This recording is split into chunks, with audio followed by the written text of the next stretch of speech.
sa lungsod sa Bulan. Adunay usa ka pamilya sa mga mag-uuma nga gigiyahan sa usa ka amahan o ginahan nga adunay usa ka anak nga babae nga aktibo pagka-tuig Girl Scout. Ang amahan nga si Jose, usa ka uliboy sa yuta nga malipayon ug pinalanggaon sa iyang pamilya. Ang iyang asawa si Clara, usa ka mabinatubagon nga asawa o ginahan. Silang duha ang nadumala sa ilang mga talong sa sakahan. Ang ilang anak nga babae, si Rosa, usa ka aktibo nga Twin Girl Scout. Taliwala sa iyang mga responsibilidad sa eskwela, dako ang iyang pasalamat sa mga pagkaon nga gikan sa ilang sakahan ug sa ilang pamilya.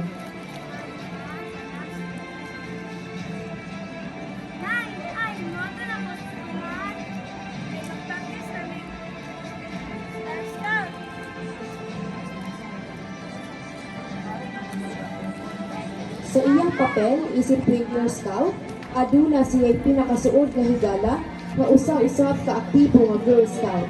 Daghang pagbaton sa mga aktibidad sa eskwela o sa ilang komunidad.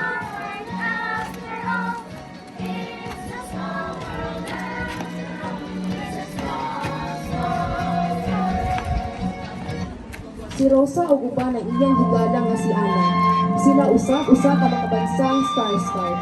Ilaha kining gipakita sa pamaagi nga pag-appear sa national anthem sa nasod o pagkamuna sa panatang makabayan. Ang pambansang awit ng Pilipinas.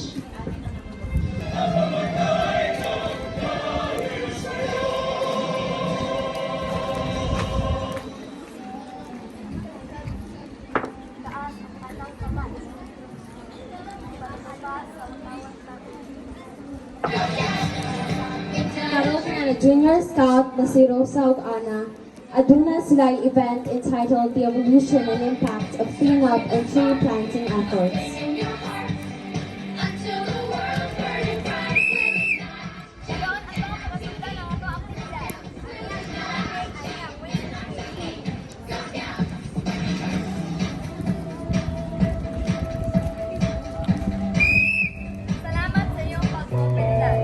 Sa pag-uli ni Rosa, nakita niya iyang mama nga namaligya sa tubangan sa merkado.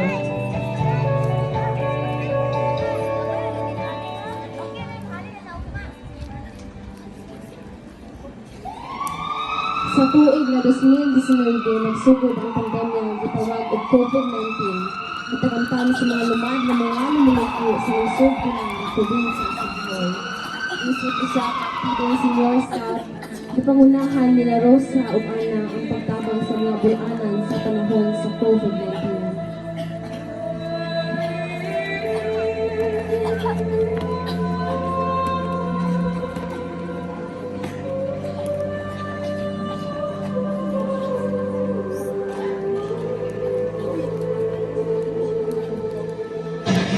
Sa Desyembre 16, 2020, nasipinatihan sa mga bulanan na kaakit tungkol sa bagyong Odette.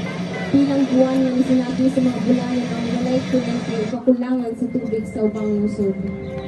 Nakisinabot ang mga Girl Scout na maghatag og tabang sa mga residente o paghatag relief goods. Sa panguna gihapon sa duha ka makikala ang sila Rosa ug Ana.